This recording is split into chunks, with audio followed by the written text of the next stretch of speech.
Buenos días a todos, damas y caballeros. Sean los bienvenidos al Perumín 37, uno de los encuentros más importantes del sector minero en América Latina. De esta manera, damos inicio al Foro de Tecnología, Innovación y Sostenibilidad conocido como el Foro TIS, el cual se desarrolla en el marco del Perumín 37, Convención Minera, evento organizado por el Instituto de Ingenieros de Minas del Perú, que reúne expertos y actores claves para activar la economía del sector minero, uno de los más importantes del país. En esta edición, el Foro TIS cuenta con un atractivo programa bajo el lema de evento Juntos por más oportunidades y bienestar para todos. En este sentido, el Foro TIS desarrolla el certamen del Premio Nacional de Minería. Aquí presentaremos estudios técnicos correspondientes a distintas disciplinas del proceso productivo de la minería. Y en este bloque se presentarán las categorías operaciones mineras y gestión de activos. Antes de continuar, queremos agradecer y saludar de manera muy especial a nuestros aliados Foro TIS, con su invalorable apoyo para la realización de este importante evento. Muchas gracias CESAN, Epiroc, Zambic Group, Escuela de Posgrados Jerens y Centrum PUC. Sin más que acotar, tengo el gran honor de invitar a los tres autores de los siguientes trabajos. Por favor, Raúl Espinosa, director de Servicios Técnicos Fortuna Mining Corp. Por favor, adelante. Edgar Contreras, líder de Geotecnia, Anglo Quellaveco. Esperamos. Y Walter Ramos, gerente de Geotecnia, Nexa Resources.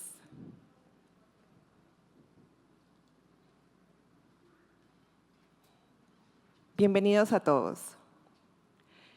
Es importante ser riguroso con el tiempo. Las presentaciones solo deben de tomar 15 minutos y las preguntas en total, cada autor tiene 20 minutos de su bloque completo. Ahora invitamos a tomar el podio a Raúl Espinosa, aplicación del principio de Reasonable Prospect for Eventual Economic Extraction, RPEEE, en la estimación de recursos minerales.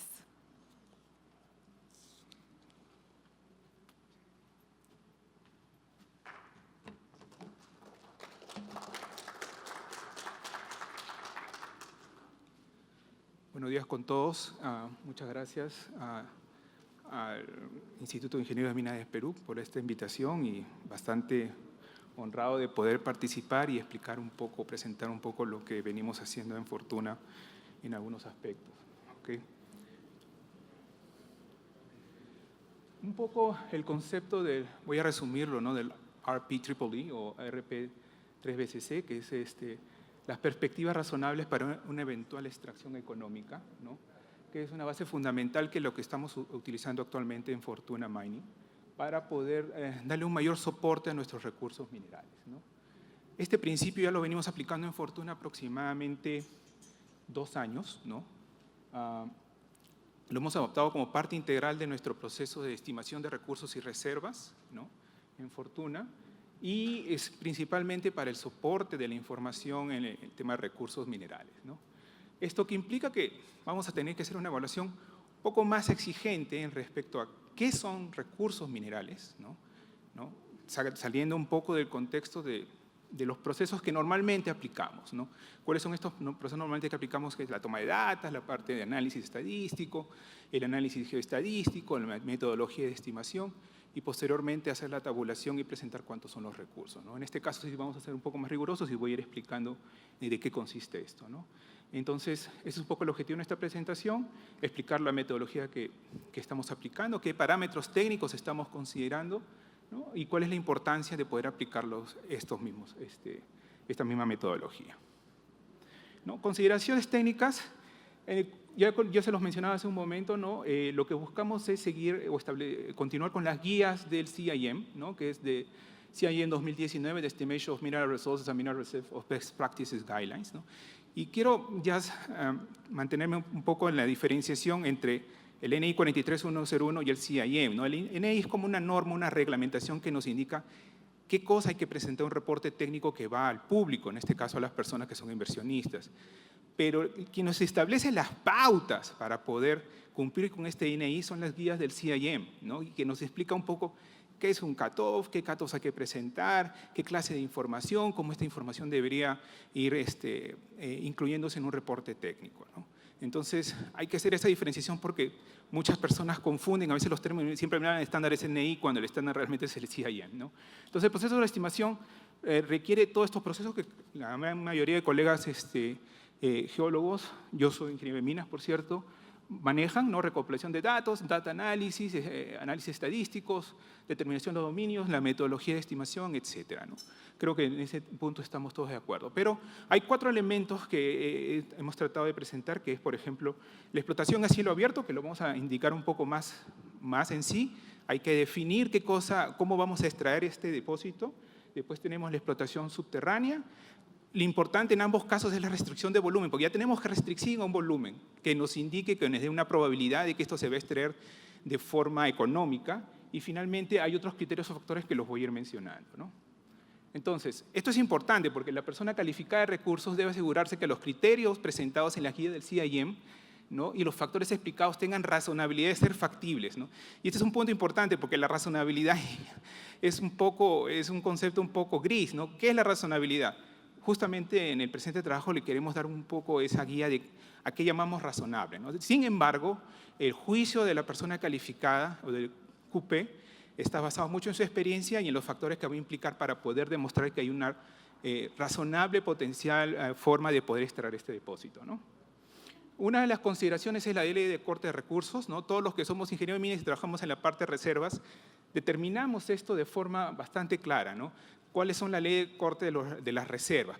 Pero ahí tenemos después un análisis de la ley de corte de los recursos, ¿no? Que usamos parámetros muy parecidos, ¿no? Simplemente nosotros en Fortuna hacemos una diferenciación del precio del metal, ¿no? Le aplicamos un factor de 15% adicional a las reservas, ¿no? Y en base a ese factor adicional lo que hacemos es mostrar o tratar de entender cuál es ese potencial adicional dentro de todo el universo de recursos que podrían ser extraídos económicamente hablando, ¿no? Entonces, en la tabulación, esto ya se presenta y esto, sin embargo, todavía no es un indicador de potencial extracción, ¿no? Solamente nos define hasta qué nivel de leyes es que vamos a extraer los recursos. Tenemos en el caso de minería superficial. En el caso de minería superficial, el primer paso, digamos que es en la práctica, desde mi punto de vista personal, lo más sencillo, ¿no? Que es justamente la aplicación del famoso pit shell, ¿no? Ya sea que usen Whittle, cualquier otro producto, ¿no? La optimización del PID de recursos es importante y en este caso lo que nos indica, nos muestra, si ustedes pueden ver ahí, los 2 sectores rojos, es estos sectores donde sí, tenemos recursos establecidos, ¿no? Pero no podemos denominar en ninguno de estos aspectos, en los recursos minerales, en las zonas puestas en rojo, si realmente son recursos o no. No, los podemos haber tabulado, los podemos haber estimado, hay tonelaje y ley ahí, pero simplemente ya están acotados por el pit shell, ¿no? Que en este caso nos permite formar justamente y decir, oye, esto va a ser un tajo abierto eventualmente, ¿no? Lógicamente, con el agregado del 15% más del precio nos da una forma más estirada, ¿no? Más grande de un pit de recursos comparado con el de reservas, ¿no? ¿Y qué sucede con aquellos valores de tonelaje y leyes, los requisitos que están afuera? ¿No? Lo podemos inventariar, pero no van a estar conformados dentro de una categoría de medido, indicado, inferido, ¿no? Pueden estar categorizados como un análisis potencial y en virtud de que, bueno, los precios del oro están disparándose cada vez más, en algún momento esas zonas que no están clasificadas como ningún tipo de recurso medido, indicado, inferido, van a poder pasar a ser, generalmente los que están más a la zona más profunda van a ser muy posiblemente ya recursos inferidos, o a menos que se demuestre que hay un potencial de extracción subterránea, ¿no? Y en este caso a nosotros nos ocurre en la mina Séguéla, donde tenemos tajo abierto y más abajo algunas proyecciones de extracción de mina subterránea y se reportan a nivel de recursos, ¿no? La diferenciación, más o menos para que se den cuenta un poco, en Lindero tenemos alrededor de 1 millón de onzas, estamos hablando de 1.150.000 onzas adicionales por tema de recursos, ¿no? Pero le hemos puesto para categorizar un poco la diferenciación técnica, la diferenciación numérica, ¿no? Pero es lo que indica más o menos cuál es la distancia entre uno y otro. Y en PIT gráficamente es bastante visible, ¿no? La parte más compleja desde mi punto de vista, ¿no?, es la parte subterránea. ¿Okay? Y la parte subterránea sí, generalmente, y era bastante común tener todo un universo de recursos, ¿no?, ya presentados, y dentro de ese universo de recursos se le aplica el cutoff de recursos y a partir de eso es una tabulación. Pero ¿cuál era el problema que teníamos con esto? Y es un tema de amplia discusión, sobre todo en los ambientes donde se ha discutido esto. El año pasado estuve viendo este punto también en el CM Conference y también hubo una conferencia en Vancouver sobre Mineral Resources and Mineral Reserves, sobre, oye, ¿qué tanto vamos a acotar y por qué vamos a acotarlo, ¿no? Y en el tema de mina subterránea sí es importante porque depende, número uno, del método de minado a aplicar, ¿no? Tiene una ley de corte, ¿no? Y también otros factores que tenemos que considerar que expliquen de forma razonable cuál va a ser la forma en que vamos a extraer este depósito. Ahora, no son los mismos factores modificantes que aplicamos para las reservas. En las reservas somos mucho más estrictos, ¿no? Tenemos un convencimiento mucho mayor de que este bloque se va a extraer. Sin embargo, los recursos bajamos un poco el nivel, no por el fin de ser laxos, sino de entender que hay una forma que vamos a explotar estos recursos, ¿no? Entonces, por ejemplo, todo el universo está en la zona gris, ¿no? Es todo el inventario que ya se ha hecho, se ha estimado, se ha tabulado con tonelajes y leyes, ¿no? La zona morada simplemente es la zona ya explotada, ¿no? Y tenemos ahí zonas que tenemos ya definidos con el MSO, ¿no? Que muchos, seguro de ustedes, se han trabajado con esto. Nosotros usamos algunos softwares y el MSO es Mineable Shape Optimizer, que nos hace una optimización y nos genera bloques, ¿no? Dependiendo del posible método de minado que vamos a aplicar, ya te limitan, y esa es parte del concepto que indicamos anteriormente, que es el volumen que tenemos que aplicar. Hay una restricción de volumen. Entonces, las zonas rosadas ya son los stops que te genera este proceso. Sin embargo, dentro de esos stops, hacemos una acotación mayor, que son las zonas verdes, que son las que sí van a ser potencialmente extraíbles, ¿no? Entonces, hay algunos criterios que nosotros vamos a ya acotar mucho más de cuáles son estas zonas que se van a extraer bajo el método de minería subterránea. Y tiene que hablar un criterio de cuál es el posible método de minado, ¿no? Si no lo tenemos, tenemos que tener, y eso tiene que tener cierta claridad de qué posible método de minado vamos a extraer, ¿no? Esto es en el caso de Ánimas, de una estructura que tenemos en Mina Bateas, ¿no? Y generalmente tenemos una acotación entre mucho del corte y relleno en Bresting, ¿no? Y tenemos algunas zonas también de talaros largos, ¿no? Entonces, un poco la diferencia, lo he puesto en porcentaje, ¿no? Más o menos en toneladas y en leyes. Tengo acá mis notas, ¿no? En medidos indicados estamos hablando de una diferencia de 4 millones de toneladas que teníamos con la metodología anterior y hemos podido restringir hasta 3.38 millones de toneladas, que nos implica más o menos unos 41 millones de onzas de plata equivalente, que están bajando a 34.3 millones de onzas de plata equivalente en lo que son medios indicados, y en el tema de inferidos de 2.6 millones a 2 millones más aproximadamente, que equivalen a 23 millones de onzas contra más o menos 18.5, 18.6 millones de onzas de plata equivalente, ¿no? Esa es la discusión después. Oye, pero estamos perdiendo. Más que perdiendo, estamos definiendo claramente cuáles son estos sectores, ¿no?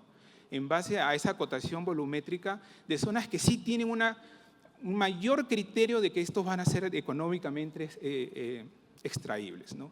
Y acá entra un paso de mucho trabajo sobre qué clase de trabajo estamos realizando. Ya no solamente participa inclusivamente el geólogo de estimación, sino también entra el ingeniero de planificación, ¿no? Para entender cuáles son las posibles zonas con que se van a extraer, ¿no? Y ese criterio de razonabilidad es el que se aplica y finalmente la toma de decisión parte por la persona calificada que va a firmar estos inventarios, ¿no? Entonces, un poco en resumen, lo que nos va a indicar esto es, algunos criterios resumen son el enfoque, no son enfoque de criterios técnicos y económicos para definir justamente estos recursos con posibilidad de extracción. Una vez más, esta posibilidad de extracción tiene que remitirse a qué métodos de minado vamos a poder aplicar en estas zonas, ¿no? Generalmente esa probabilidad se discute mucho con el ingeniero de planificación, los ingenieros de planificación, y se define, oye, esta zona eventualmente la vamos a extraer bajo estos criterios, ¿no? Si las leyes de corte de recursos, esos MSO shapes que indican, por ejemplo, que están en zonas demasiado aledañas o están en zonas de pilares o en zonas eventualmente, por ejemplo, protegidas o que no tenemos ninguna forma de poder extraerlo, el criterio entre ingeniero de planificación y ingeniero de recursos simplemente define, ¿lo mantenemos como potencial y está dentro de nuestro inventario de recursos o simplemente lo vamos a tener que sacar del inventario general, ¿no? Entonces, la tabulación por ley de corte, que es lo que aplicábamos anteriormente, se basaba únicamente en una ley de corte. Hay un criterio que se decía una penalización, más o menos entendiendo qué tonelaje posiblemente podamos extraer, pero con esto ya tenemos algunos aspectos más importantes que vamos a poder entender, que para nosotros es importante, ¿no? Ubicación espacial, ancho mínimo de minado, sobre todo en tajo abierto, en minería subterránea, y en tajo abierto es simplemente el pitch, ¿no? Entonces, refleja mejor la realidad operativa económica de los recursos minerales. Sin embargo, eso no significa que la tabulación por ley de corte no sea aceptada. Sí se acepta, es parte de las guías del CIM. Sin embargo, para una operación minera sí consideramos que esto debe tener un criterio más riguroso, ¿no? Ya tenemos operaciones mineras subterráneas y estas operaciones mineras deben mantener ese criterio de razonabilidad de extracción por algún método de minado, ¿no? Sin embargo, la ley de corte te da una visión mucho más rápida acerca de cuántos posibles recursos tenemos, pero sí ya los tenemos que acotar, ¿no?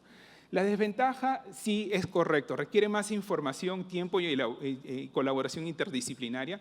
Es un aspecto que vemos que siempre ya no solo se discute a nivel del ingeniero de recursos, ¿no?, sino también el ingeniero de planificación, ¿no? ¿Puede sobreestimar recursos al incluir material no económicamente viable en el tema de la ley de corte? Sí, y eso es lo que hemos visto justamente con esa diferencia porcentual que tenemos de lo que teníamos antes a lo que vamos a tener posteriormente, ¿no? La precisión, para nosotros, bajo nuestro criterio, sí presenta una más alta precisión, ¿no? Incluye algunos factores como recuperación metalúrgica, qué dilución planificada, precios y restricciones legales tenemos, sobre todo en zonas donde no deberíamos acceder porque no tenemos los permisos. Los permisos de repente van a ser mucho más restrictivos porque estamos en una zona donde no se puede entrar a minar, ¿no? Y eso forma parte del criterio que tenemos que trabajar. Y la otra sí, la otra no te genera un filtro, ¿no?, de viabilidad técnica económica, ¿no? La utilización para la planificación con estos volúmenes ya restringidos, el uso de la planificación y las reservas es mucho más directo, ¿no? Y eso ayuda más bien al ingeniero de reserva en poder entender hacia dónde vamos a minar, ¿no? En el caso de la tabulación de ley de corte es limitada para algunos análisis preliminares o comparativos. Nosotros consideramos que para proyectos iniciales de exploración, la ley de corte, hasta que no tengamos definido si va a ser tajo abierto o subterránea, nos ayuda a delimitar un posible inventario, pero en operaciones mineras tenemos que ser mucho más rigurosos, ¿no? La colaboración, la aplicación normativa es lo que yo les menciono. Sin embargo, podrían ser cuestionados, y esto a veces es un poco la discusión a veces con los reguladores que pueden cuestionar en algunos casos: oye, esto es recurso, no es recurso, ¿por qué lo tienes que incluir y por qué no lo tienes que incluir, ¿no? Y finalmente hay dos aspectos que ya te obliga a tener una colaboración muy cercana, multidisciplinaria más cerca, entre todos los actores, y una visualización espacial, ¿no?, que para nosotros es importante, sobre todo en el tema subterráneo. En el tema de tajo abierto creo que está bastante más claro, ¿no? Entonces, conclusión: aplicar el principio de RPIII, ¿no?, nos permite una estimación de recursos más realista, defendible, sobre todo cuando lo ponemos en los reportes técnicos o cuando lo declaramos, ¿no? No estamos descartando el uso de la ley de corte, pero para una operación minera que ya está en marcha, este principio sí nos ayuda a definir mejor los temas, ¿no? Entonces, adoptar el principio de Reasonable Profit of Eventual Economics Extraction mejora la confiabilidad y utilidad de los recursos reportados, como lo indicaba, sobre todo para aquellas operaciones mineras que ya están laborando, ¿no? Eso sería todo. Somos las dos personas que hemos realizado el trabajo. Muchas gracias.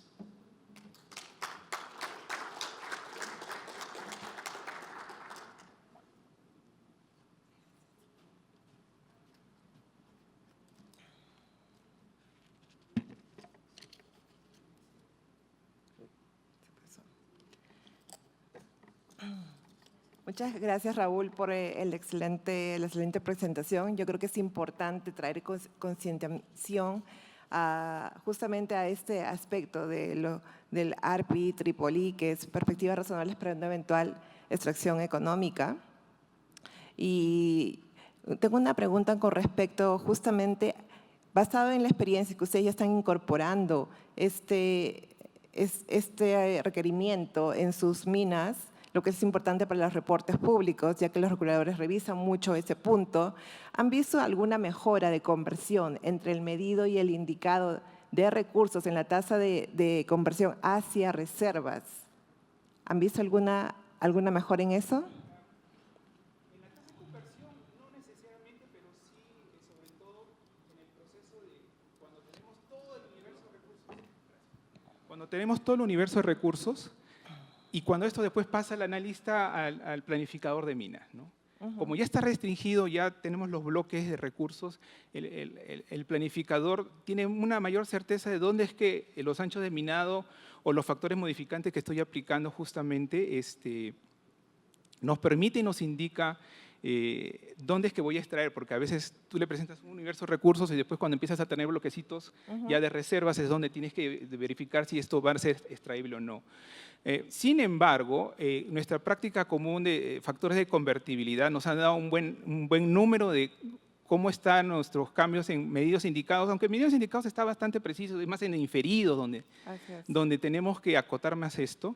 Y en el tema de los inferidos, sí hay una discusión sobre, oye, ¿cuánto inferido potencialmente se va a entrar a minar y en qué momento se va a entrar a minar? Entonces, ese ganancial de mejor comprensión, mucha mejor análisis, es donde nos ha permitido trabajar en los inferidos. Sin embargo, en los medidos sí no hemos tenido alguna diferenciación porque tienes recursos medidos que cuando ya le aplicas el ancho mínimo de minado, en subterránea sobre todo, es donde, wow, esto estamos restringiendo. No, es que ya tiene un criterio mucho mayor de explotación de mina. Entonces, si bien hemos perdido un poco en lo que son medidos, hemos ganado mucho más en inferidos y eso nos ha permitido ya focalizar los infill drilling, sobre todo en subterránea, para poder ganar inferidos que inmediatamente puedan ser después trasladados a indicados y después medidos, ¿no? Mina subterránea. Ok, gracias por la respuesta y por la presentación.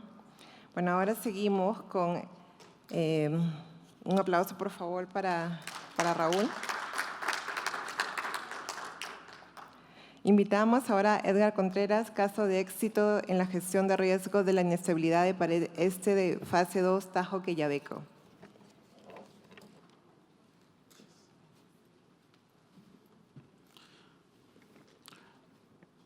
¿Cómo están? Buenos días con todos. Mi nombre es Edgar Contreras, me desempeño como líder de geotecnia en Anglo American Quellaveco. El presente estudio es un caso de éxito denominado gestión de riesgos de la inestabilidad de la pared este de la fase 2 del Tajo Quellaveco. Bueno, la unidad minera Quellaveco está ubicada aproximadamente a 100 kilómetros al noreste de Tacna, a 37 kilómetros del departamento de Moquegua, distrito de Mariscal Nieto, provincia de Mariscal Nieto, distrito de Torata, ¿no? Aproximadamente a una elevación de 3.500 a 4.000 metros sobre el nivel del mar.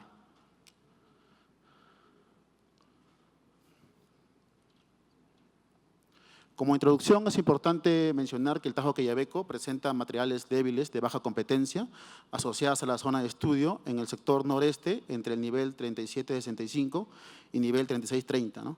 Debido a la influencia de estructuras geológicas regionales, estructuras locales y también asociada a la secuencia volcánica de materiales débiles, en específico el tufo. Los mecanismos que se desarrollan en este sector son mecanismos que rompen por matriz, limitadas por estructuras geológicas, y el comportamiento de formación es un comportamiento dúctil plástico que al desarrollarse se deforma lentamente con un comportamiento tipo creep de reptación. También es importante mencionar que la herramienta clave para lograr la gestión geotécnica han sido los TARP, los planes de respuesta ante la acción de una alerta geotécnica, que han sido diseñados de tal forma de establecer los controles y los responsables, ¿no?, en cada etapa de la deformación. El objetivo de los TARP ha sido establecer los controles para no permitir que la curva de deformación siga evolucionando y no pasar de alertas amarillas, naranjas a alertas rojas que indican evacuación. Se han tenido controles previos al minado, como son no volar. El sector de estudio fue únicamente con arranque mecánico, no requirió voladura, ¿no? Y controles operativos dentro del minado, como secuencia de minado, pivoteo de la pala, corte adentro, corte afuera, de tal manera de que la deformación no se dé de forma abrupta, sino de forma paulatina, para tener más holgura de implementar los controles, ¿no? También mencionar que en ese momento en Anglo American contábamos con 5 radares. Anglo American es una operación joven, ¿no?, de 2 años. Contar con 5 radares no es común en minería. Actualmente contamos con 6 radares y esta instrumentación integrada en nuestro centro de control permitió identificar de forma prematura y evolucionar el performance del talud durante el minado, ¿no? En ubicación, en la línea amarilla, pueden ver, esa es la fase 2. Arriba en línea naranja es la fase 4 que va replegando la fase 2. La zona de estudio es la línea roja, ¿no? Del nivel 3765 al nivel 3630. Es la zona de movimiento.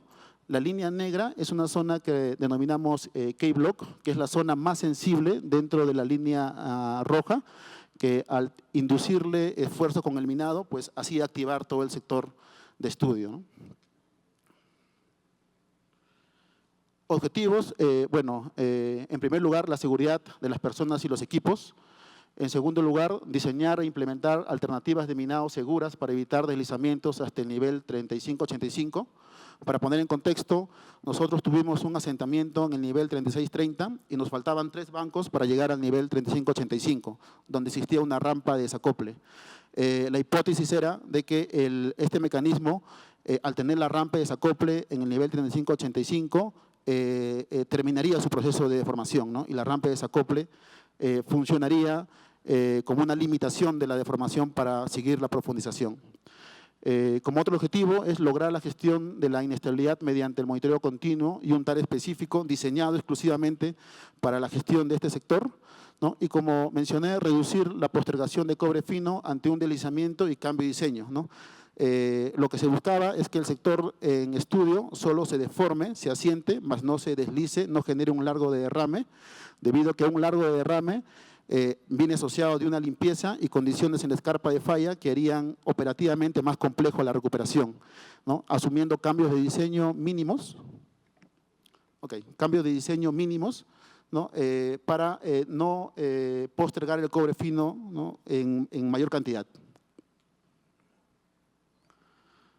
Como antecedentes, en marzo del 2024, en el nivel 3765, identificamos una disociación del modelo geológico y lo que encontrábamos en campo. El modelo indicaba que hasta ese nivel íbamos a encontrar el material tufo, el material tipo suelo de la secuencia volcánica, pero las perforaciones indicaban de que el tufo profundizaba. En un nivel más abajo, en abril del 2024, efectivamente, se identificó más tufo durante el minado y es ahí donde se genera una alerta temprana de deformación, indicando que la presencia de mayor cantidad de tufo en el sector estaba generando un movimiento local en ese momento en el sector, ¿no? El ángulo interrampa del sector en ese momento variaba de 38 a 40. Seguimos minando sin cambios de diseño, basados en el método observacional y el monitoreo. En julio del 2024 pudimos sobrepasar la mayor cantidad de tufo, finalmente fueron 4 bancos más de lo que indicaba el modelo, pero en ese momento nos encontramos con la falla Cuajone-Quellaveco, que sí estaba en el modelo, pero modelada con 5 metros de potencia. Finalmente la encontramos con 50 metros de potencia y asociadas a una zona de daño en la caja techo y caja piso, ¿no? Que hacía compleja la gestión en ese momento. Luego, en agosto del 2024, tuvimos un asentamiento en el nivel 3630, donde se identificó justamente el K-Block, ¿no? Que está encasillado por la falla Cuajone-Quellaveco 1, que es la superficie verde, y la falla Intercuajone-Asana, que es la línea cian, ¿no? Ese K-Block es el que dominaba la estabilidad global de toda la pared, ¿no? Y cualquier interacción con el minado en este sector hacía activar todo el movimiento. Esta es la curva de deformación, ¿no? Que tuvimos en el asentamiento. El 30 de julio a las 3:30 indicamos la alerta roja con un pronóstico de falla para el día siguiente, el 1 de agosto a las 10:50. Llegamos al 1 de agosto, ¿no? Y efectivamente ocurrió el asentamiento, pero a las 11:30, 40 minutos después de lo que indicaba el pronóstico de falla. Obviamente, el pronóstico de falla se fue siguiendo minuto a minuto y cada vez se fue acotando más en función llegaba el asentamiento. Finalmente fueron 10 bancos comprometidos, 150 metros, ¿no? Que interactuaban entre la falla Cuajone, caja techo, caja piso y el tufo de mayor potencia. El asentamiento fue de 5 a 15 metros en la escarpa de falla. En total, desde la gestión de marzo hasta el asentamiento, tuvo una deformación de 17 metros, ¿no? El ángulo global del sector, indiqué que era de 38 a 40. En la parte baja se hicieron rampas auxiliares. Finalmente, el ángulo global fue de 38 grados, muy parecido a reposo. Es por eso que el material, al fallar, no colapsó, no generó largo derrame, solamente se asentó, ¿no? Y hubieron 0 daños a personas y equipos. Luego de este primer asentamiento vinieron los planes de acción, ¿no? Primero, la incertidumbre de qué sucedía 3 bancos abajo para llegar a la rampa de desacople, por lo cual propusimos perforaciones geotécnicas de investigación. Se propuso ensayos de laboratorio y muestras extraídas de los sondajes, pero cambiando la filosofía de muestreo y de ensayos, debido a que lo que teníamos en adelante, bancos abajo, no era macizo rocoso, sino eran material con un comportamiento tipo suelo.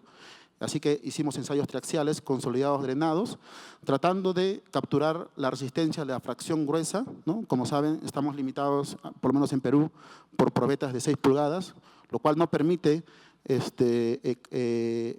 tomar en cuenta en la caracterización fracciones por encima de 1 pulgada, ¿no? Hicimos curvas homotéticas, diferentes métodos de escalamiento y logramos caracterizar los materiales.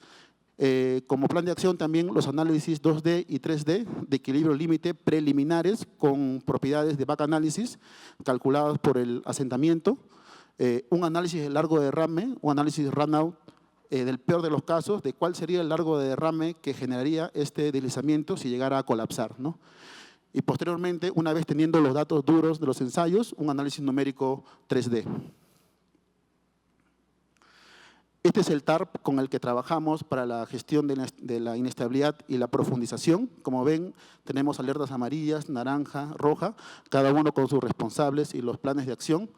En la imagen vemos la línea verde, que es la línea de evacuación de la pala y los equipos, y la zona segura. Hicimos un simulacro de este sector, la pala con camión cargado y camiones en espera. Finalmente demoraban 40 minutos en evacuar y llegar a la zona segura. En la tabla muestra nuestros umbrales, que no están en deformación ni en velocidad, sino en pronóstico de falla. La experiencia del primer asentamiento logró darnos de forma precisa la curva de deformación y en qué momento llegamos a un punto de no retorno. Y ese punto de no retorno es 3 horas antes del colapso. Es por eso que la alerta roja se definió como 3 horas. Claro, dentro de los tiempos de evacuación también. Estos son los controles operativos, ¿no?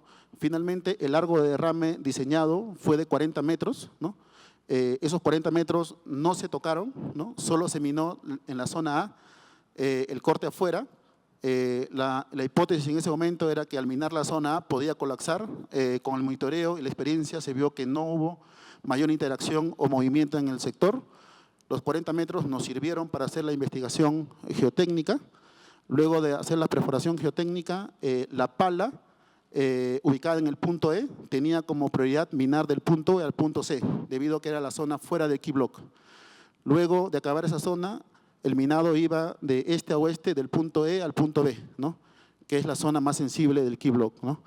Toda esta zona se desarrolló sin voladura, todo con arranque mecánico.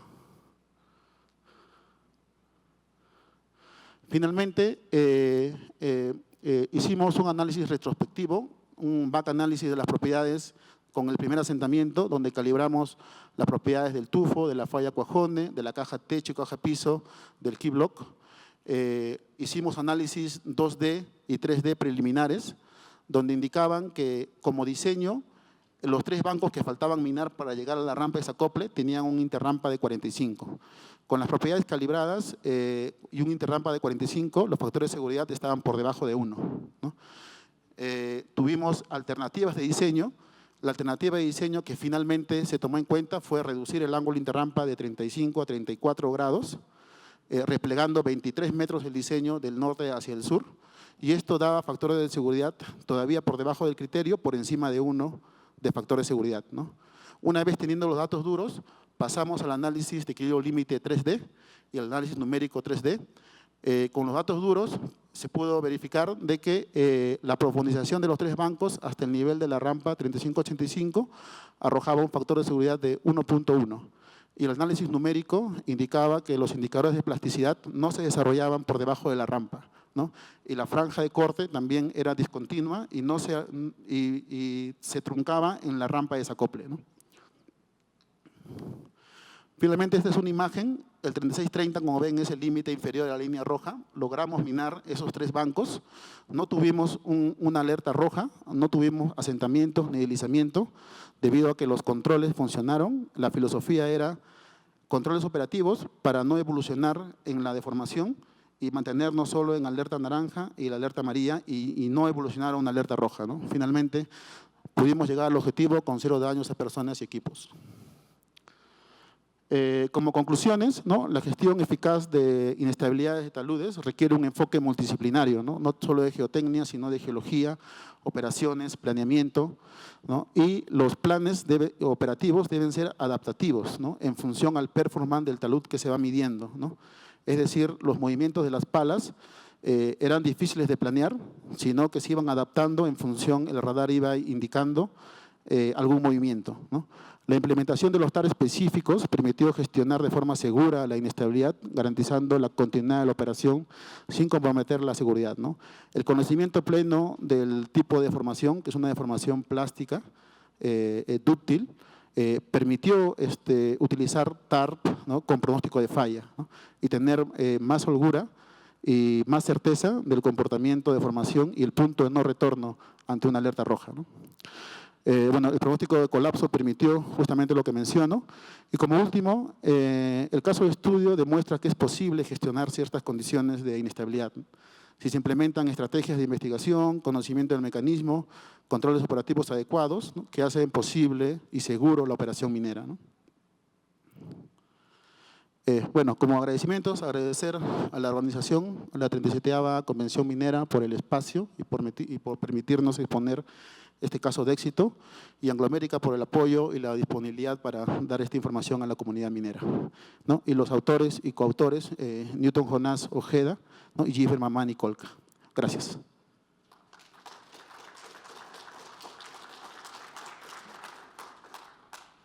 Edgar, muchas gracias por tu presentación, bastante clara y detallada en algunos aspectos. Me quedo con la primera conclusión, las 4 están muy interesantes. La primera es el trabajo multidisciplinario. Muchas veces cada departamento tiene información que compartiéndola con el responsable, en este caso el área de geotecnia, permite generar modelos mucho más robustos y más confiables.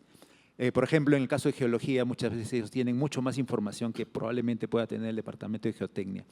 Entonces te pediría si puedes entrar a detallar si en ese sistema TARP han podido integrar información retroalimentada día a día o periodo a periodo de otras áreas como el área de geología y también del área de mina.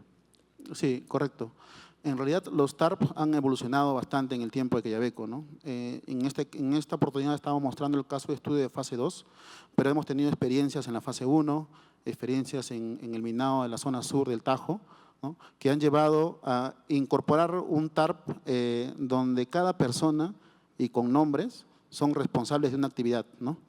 Y adecuado a cada actividad. Por ejemplo, si ocurre una inestabilidad dentro de la operación de minado, está involucrada la palas y camiones, operaciones minas es el protagonista. Pero si hay una inestabilidad asociada a perforaciones geológicas, hidrogeológicas, ¿no? El protagonista es geología, ¿no? Y ante la información de una deformación precursora y alerta de un potencial activación de TARP, las áreas multidisciplinarias tienen controles previamente armados, ¿no? Como por ejemplo camionetas con el sistema Site Awareness. Como saben, Quellaveco es una mina autónoma y los recursos que se requieren para esto es específicos, ¿no? Responsables con nombre a la espera ante la activación y la evacuación, ¿no? Si es que alguna inestabilidad se desarrolla más rápido de lo pronosticado, se activa también una evacuación temprana con equipo, con camionetas abandonando equipos, ¿no? Y sí, en realidad todo el trabajo y toda la implementación, considero que el monitoreo es el área mejor implementada, ¿no? En Quellaveco, ¿no? Y hemos logrado integrarnos, creo, todas las áreas. Ok, gracias.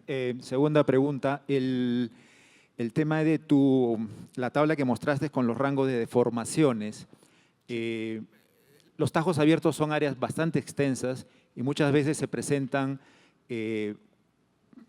afloramientos no identificados por los modelos, porque son áreas extensas, sí. Y generalmente los taladros de exploración tampoco no son tan cercanos entre sí. Entonces siempre va a haber ese tipo de sorpresas en el caso de la interpretación geológica o geotécnica. En ese sentido, lo que te quería preguntar si es que La tabla que has mencionado con las deformaciones se aplica a todos los tipos de litología que tienes en Cuajone, o perdón, en la mina, o específicamente para la zona de falla. Sí, tenemos un TARP general, ¿no?, que está basado en velocidades, donde la alerta roja se gatilla a 4 milímetros por hora. Es un TARP general asociado a roturas frágiles, ¿no?, a nivel de banco, multibanco, hasta 3 bancos. ¿Ya? Y tenemos TAR específicos, ¿no? Los TAR específicos sí se diseñan, ¿no?, para un sector en específico, ¿no? Siempre iniciamos con el TAR general y en función vamos teniendo más certeza del mecanismo, decidimos si continuamos con el general o pasamos con el específico, ¿no? Ok, muchas gracias. No tengo más preguntas. Y solicitaría un fuerte aplauso para Edgar.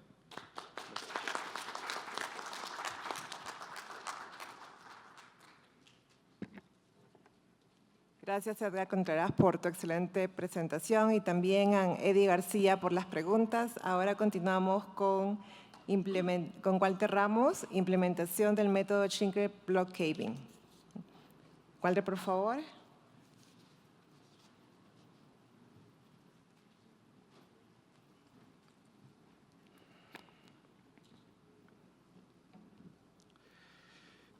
Bien, muy buenos días.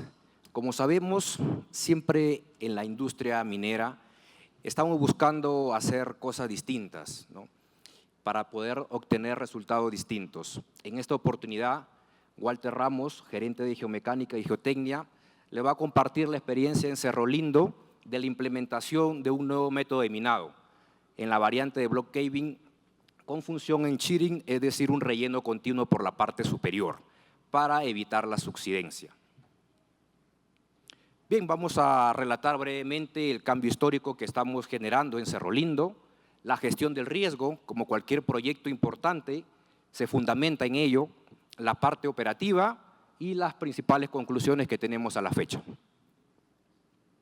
Bien, ¿por qué estamos generando un cambio histórico en Cerro Lindo? Pues ustedes saben, Cerro Lindo viene aplicando el método de Sugleel Stopping con relleno en pasta, como todos sabemos, con un tajeo primario, secundario, terciario de forma descendente, que nos permite pues generar una secuencia que podemos dimensionar ahí los cuerpos que podrían estar entre 25.000 a 50.000 toneladas cada bloque de mineral a minar. Como podemos observar ahí en la imagen superior izquierda, ese es un bloque, por ejemplo, que tiene 3 niveles, ya tiene aproximadamente 90 metros y de largo aproximadamente igual unos 100 metros. Como podemos ver ahí, tiene una preparación de 4 niveles para poder minar ese sector. Nosotros vamos a hacer algo distinto. El block caving, como lo vemos en la parte inferior izquierda, tiene 3 etapas importantes. La preparación quiere decir construir un nivel de producción y un nivel de hundimiento. Y en algunos casos requiere un nivel de acarreo o un nivel de ventilación. La socavación, a partir de la preparación del nivel de hundimiento, se genera perforación radial para generar la socavación, quiere decir un corte basal que posteriormente va a generar que la roca se hunda. Y en la tercera etapa es la producción. Vamos a unir lo que hemos volado en primera instancia en el nivel de hundimiento con la perforación y voladura de las bateas, como podemos observar ahí en la imagen. Y como sabemos que Dios es minero, Cerro Lindo tiene mucho potencial. Quiere decir que tenemos varias zonas, como podemos ver ahí en la imagen derecha, donde podríamos aplicar este método. Quiere decir que vamos a cambiar en el futuro el método de minado en Cerro Lindo. Todo va a ser en tendencia a minado por hundimiento, sea sublevel caving o block panel caving. Bien, ¿qué vamos a lograr con este método? Todos siempre buscamos que un método sea seguro, eficiente, productivo y a un menor costo. Y aquí lo vamos a lograr. Como sabemos, generalmente en la minería peruana, ¿no?, los costos de minado bordean pues $120, $80, bajan a 40, bajan a 20. Señores, puede llegar de 5 a 8 dólares por tonelada. Por lo tanto, sí es a un menor costo. Vamos a mantener la estabilidad del Chrome Pillar y así también la estabilidad global de toda la mina. Vamos a reducir el costo de minado directamente generando un impacto en un 30% en el costo operativo de toda la unidad. Y eso básicamente porque mejoramos el ratio de preparación, como lo observamos ahí, de 300 a 950 toneladas por metro, señores. Y un incremento en el ratio de perforación radial, quiere decir de 12 toneladas por metro a 80 toneladas por metro, lo cual lo hace un método muy eficiente. ¿Qué gatillamos en Cerro Lindo? Pues bien, vamos a gatillar una menor exposición del personal, dado que va a haber una mayor productividad tonelada hombre. Vamos a tener una menor huella ambiental en superficie, dado que todo el desmonte de la mina se va a quedar en interior para rellenar estos bloques de hundimiento.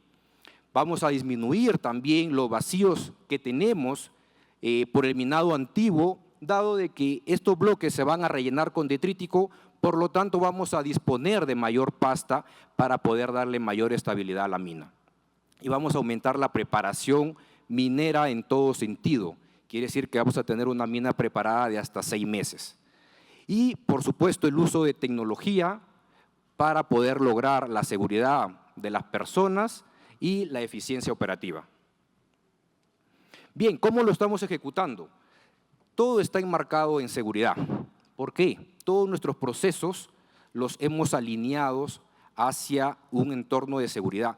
Porque es un método nuevo, sí, correcto, tiene riesgos como cualquier método, pero si todos nuestros procesos los alineamos con seguridad, vamos a ser exitosos. Por eso que aquí está la participación de todas las gerencias de la unidad. Hemos empezado con un análisis de información bien detallada. Este no es un proyecto que ha nacido ahora, tiene un tiempo. Un diseño minero bien robusto que permita asegurar la estabilidad del nivel de producción, con sus respectivas evaluaciones geomecánicas y un análisis de hundibilidad, que a diferencia de otros block caving en el mundo, va a ser controlado, con el objetivo de que no conecte a superficie. La planificación minera a detalle, operaciones unitarias bien definidas, un nuevo diseño y nuevas formas de aplicar el sostenimiento o sistemas de fortificación, y algo bien importante, la instrumentación geotécnica con un monitoreo en tiempo real, ¿no?, asociada a nuestra gestión de riesgos. Y también hemos tenido auditorías internas y externas. Hace poco hemos tenido un peer review justamente de este proyecto. Bien, dentro de lo más importante, la gestión de riesgos. Nosotros hemos analizado que tenemos 4 riesgos muy importantes, los cuales tenemos que gestionar. Dentro de ellos está el colapso del nivel de producción, están los estallidos de roca, los airblocks y la subsidencia. Y lo hemos analizado bajo la metodología del book time. Hemos definido 8 controles críticos, de los cuales a la fecha ya tenemos un 65% de implementación. Una nota muy importante, si estos controles críticos no están implementados, no inicia el proyecto. Bien, y en la línea justamente de la gestión de riesgos, nosotros en el proceso de la implementación de los controles críticos nos hemos enfocado en estos 3 aspectos bien importantes, ¿no? La teleoperación. Vamos a ser pioneros en operar a distancia con Scooptrans. Vamos a ser la primera mina subterránea que va a aplicar telemetría en el Perú. Quiere decir, vamos a dejar un hito nuevamente. En la instrumentación también, vamos a ser la primera mina en que estamos aplicando instrumentación geotécnica robusta que nos permita mantener un monitoreo continuo del crecimiento del hundimiento. Y el sostenimiento, claro está, con una incidencia de un 52%, porque las ventanas de extracción ya no tienen que durarnos una semana, 2 semanas como en el método actual, tiene que durarnos meses e inclusive años. Por lo tanto, tiene que ser una ventana totalmente robusta, de manera de nunca exponer la integridad y salud del operador. Y eso se refleja de que más del 90% de la inversión de este proyecto está centrada en la implementación de los controles críticos, quiere decir foco en la seguridad. Bien, y para que toda gestión de riesgos tenga éxito, tiene que estar de la mano del aspecto técnico. Para ello hemos desarrollado a detalle estos 3 aspectos bien importantes. La hundibilidad y propagación va a hundir, está totalmente garantizado, y vamos a tener una propagación controlada. La estabilidad de instrumentación, un nivel de producción totalmente estable y seguro, con nuevos sistemas de fortificación que muy poco se utilizan en el Perú.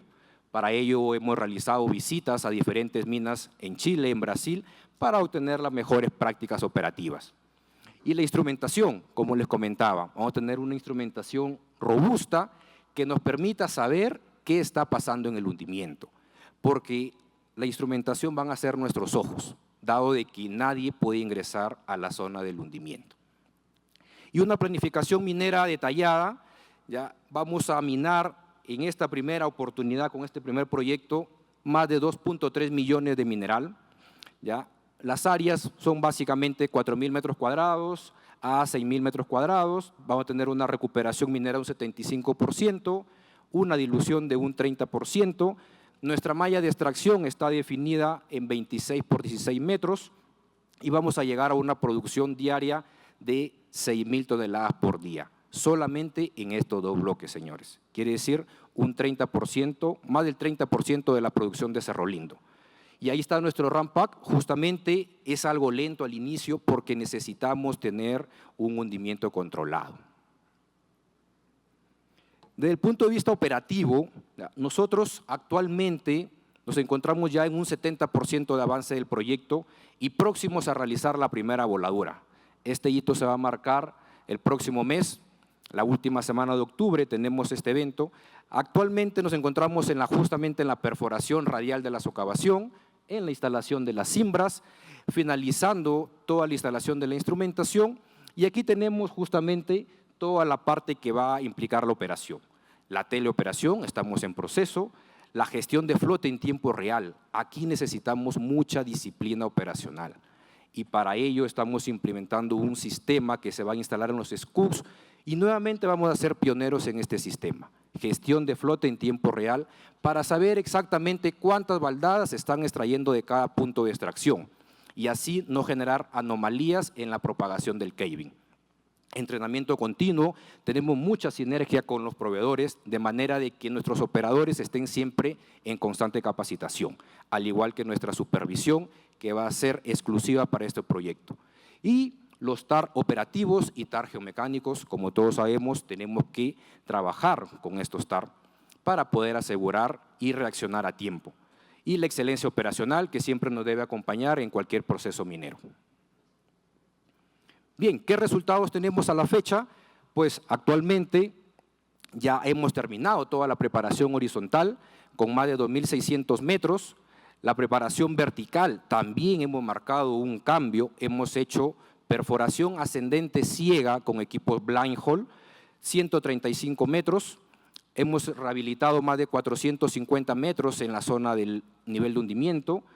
Estamos instalando 145 cimbras, que corresponde a todo el proyecto. Actualmente llevamos un 60% de avance de ello. Y en todo el nivel de producción hemos instalado más de 4.000 metros cúbicos de chocrec, hemos instalado más de 25.000 metros cuadrados de malla dinámica y estamos en proceso de instalación justamente en las cimbras de 450 metros cúbicos de concreto de alta resistencia. Y hemos reforzado todas las ventanas de extracción, todo nuestro circuito de volquetes con cable Bolting, más de 10.000 metros lineales de cable Bolting. Y ese es nuestro estatus actual, nuestro ABCD del proyecto. Tenemos 0 accidentes en la implementación del proyecto, tenemos un avance de un 70%, tenemos ya aproximadamente 3 millones ya invertidos en el proyecto y un 65% de avance en la implementación de los controles críticos. Bien, el nivel de producción. Aquí tenemos justamente la ubicación de los 2 bloques, que va a ser el nivel basal y de donde se van a extraer los más de 2.3 millones de toneladas. Bien, dentro de las principales conclusiones tenemos, desde el punto de vista de ESG, como ya les comenté, más del 90% de la inversión con foco en la seguridad. Vamos a dejar una menor huella ambiental y estamos generando confianza en la operación con este nuevo método. Crecimiento, hemos incorporado más de 850.000 toneladas de mineral que estaban fuera de la reserva, quiere decir que no se podían minar con el minado actual. Hemos aumentado un margen de utilidad en más del 25%, hemos crecido con la reserva preparada, ¿no? Dado de que aumenta el ratio de preparación en más de 300% y el ratio de perforación radial en más de un 60%. En performance, actualmente para lograr el objetivo de producción minamos un promedio de 25 tajos. Con esto solamente dependeríamos de 4 bloques. El aseguramiento de la continuidad operacional en línea de los 18.000 toneladas por día y aumento de la productividad y eficiencia en los equipos de perforación radial y flota de avances.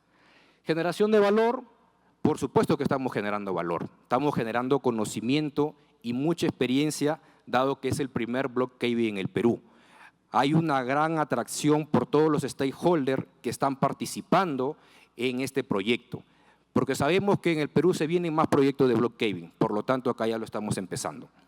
Estamos reduciendo, como lo dije, el costo de mina en un 30% y estamos implantando una nueva forma de hacer minería, estimados. Bien, a continuación lo dejo con un video que va a resumir cómo estamos actualmente.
Bien, más que agradecer a los organizadores por permitirnos presentar algo innovador y tecnológico, y agradecer a James Atalaya por la oportunidad de permitirnos implementar y darnos toda la confianza a todo el equipo de Cerro Lindo.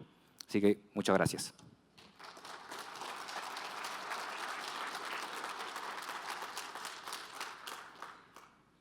Buenos días, Walter.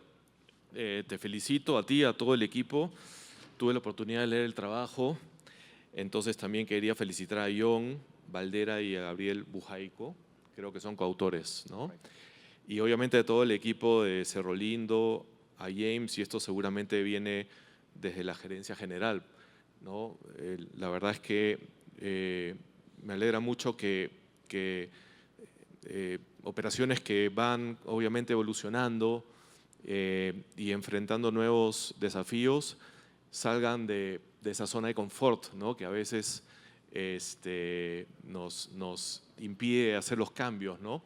Entonces, lo que nos has presentado me parece que es un hito en la historia de Cerro Lindo y seguramente van a tener bastante éxito. Sin embargo, y acá un poco mi pregunta, más allá del tema técnico, estamos hablando de un cambio de método de minado, ¿no? Es un cambio fundamental, ¿no? en la mina. Y la pregunta era un poco si es que han podido ya elaborar, por ejemplo, un LOM, ¿no? ¿Cómo va a impactar esto en el futuro? Más allá de estos dos blocks, mostraste cómo va a ser el ramp up. Sabemos que este método de minado, si bien tiene muchos beneficios, tiene un periodo de preparación bastante alto, con mucha inversión. El retorno a veces no es el esperado, hay que tener paciencia. me interesa saber y compartir con la sala cómo va a ser esa transición del método actual a este método. Entiendo que empiezan con 2, pero al final todo va a ser con este caving, ¿no? Así es. Sí, bien, gracias por la pregunta, yo creo que está muy buena. Para seguir compartiendo un poco, ¿no? Nosotros tenemos ya planificado en nuestro LON justamente migrar a este método. Todos los nuevos sectores que mostré ahí, como el OV14, OV10, Festejo, OV16, ¿no? Son sectores que ya justamente están diseñados con estos nuevos métodos. Por lo tanto, ya estamos secuenciando cómo va a ser la migración a este método. ¿Cómo lo hicimos con este método? Pues con una flota exclusiva, de manera justamente de no impactar nuestra producción actual, porque nuestros niveles de producción teníamos que seguir cumpliendo. Estos 2 bloques primeros nos hemos demorado aproximadamente 1 año ya en la construcción, y ahorita justamente nos va a permitir entrar en operación con estos bloques y empezar ya la preparación de otros bloques. Por lo tanto, ya entró justamente en la etapa de transición, donde se va a ir dejando poco a poco el sucle, el stopping, hasta que tengamos, como lo dije, por lo menos 6 bloques de este tamaño aproximadamente para poder ya cubrir toda la producción con estos métodos. Pero vamos a continuar con sucle, el stopping en pequeños sectores, porque sabemos pues que hay algunos sectores que ya son tajos terciarios que no podríamos aplicar un block caving ahí, ¿no? Ahí sí vamos a continuar con un sucle, el stopping tradicional. Pero sí, está considerada la transición. Claro. Y la última pregunta, esto también va a requerir cambiar un poco las habilidades del personal, ¿no? Es un nuevo método, la infraestructura de la mina en términos de ventilación, manejo de desmonte, se va a rellenar, mencionaste con relleno detrítico, el consumo de energía, cambio de flota de equipos, los operadores. ¿Cómo están manejando ese tema quizás más operativo con sus contratistas, etcétera, ¿no? Son habilidades nuevas que van a tener que generar. Correcto. Al inicio siempre hubo una resistencia al cambio, como tú dices, ¿no? Porque estábamos sacando a todo el equipo de esa zona de confort, de lo que ya veníamos haciendo por más de 15 años, ¿no? Como sucle, el stopping. Sin embargo, hubo esa apertura a hacer cosas nuevas cuando empezamos a mostrar videos a los operadores, a nuestra empresa contratista, que al inicio igual le costó, pero como todo aprendizaje tiene esa curva S, ¿no? Y actualmente pues ya los ratios de preparación inclusive son mejores que los de sucle, el stopping, por lo que los operadores se involucraron tanto, hubieron visitas de proveedores exclusivamente de estos nuevos sistemas de soporte, hemos hecho visitas a estas minas para poder absorberlo mejor desde el punto de vista operativo. Y va a haber un acompañamiento continuo básicamente en el entrenamiento de los operadores, que es justamente nuestro principal foco. Pero sí, está considerado, es parte de la inversión también del proyecto y del trabajo que tenemos ahí con recursos humanos, ¿no? Ya, y el último es, este método de hecho tiene una gran ventaja, ¿no? Es ser bajo costo. ¿Han pensado un poquito en el efecto, ya Raúl lo comentó, el cutoff y esto, ¿no? Eso podría tener impacto en las leyes de cabeza. Así es. Ahí hay también seguramente algunos estudios que sí, están no lo elaborando. pude leer, pero No, está no. dentro de las conclusiones que justamente nos da esa oportunidad en todas estas zonas marginales que tenemos de Cerro Lindo, que podrían justamente flotar con este nuevo método. Y ahí, ¿para qué decir que nos va a ir súper bien? Esperemos que sea así. Bueno, felicitaciones nuevamente, ¿eh? Gracias.